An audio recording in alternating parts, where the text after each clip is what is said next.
Hi, this is Kamal the Builder. Welcome to yet another one of my projects. Here we're building a large hillside home with a basement, and in this video we'll cover excavation and drilling of piers for the foundation. Here we're cutting into the hill around 16 feet to 12 feet to make room for the basement and a part of the floor above it. Worker safety is really important, and depending on the soil type, its compression strength and depth of the cuts, we have to cut in a certain way to avoid the soil from collapsing, which may cause injury. So we have to be very careful with that.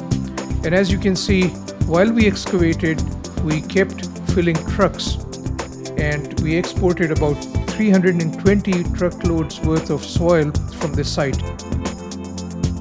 Hi, this is Kamal the Builder. Welcome back to our project. Our site work is continuing. You can see all the equipment that's being operated behind me. Basically, we are digging all this ground and extracting and exporting lots and lots of soil from here so that we make room for a basement as well as a story above it. We'll keep sharing videos of our project with you. Stay with us and hopefully you'll enjoy it.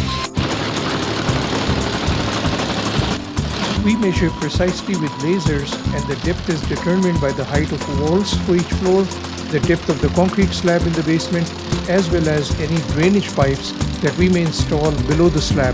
The structural details are designed by the structural engineer, and we follow them closely, and all the work is inspected by the building inspector. We completely level the building pad, and then we compact areas where we'll pour concrete. There's a good deal of waterproofing as well, which we'll cover in a different video. Here you will see some extra white footings where we'll be pouring concrete, and these will support the walls of the basement. This project calls for a pier and grade beam foundation with 82 piers, and we are digging the piers here. The depth and width of each of the piers is determined by the structural engineer, and we follow what's in the plans. The soils engineer is also present to make sure we dig into the base rock to the depth specified in the soils report. Here we are cutting into rebar that will support the cages that will be lowered into the piers. You can see the size of the saw that we use to cut the rebar.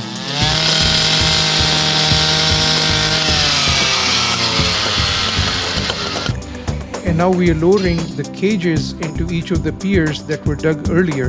The depth of each pier is different, so each of these cages is unique, and depending on the wall that it's supporting, even the diameter of the rebar used in the cage is different. Stay with us and we'll cover the foundation in a different video.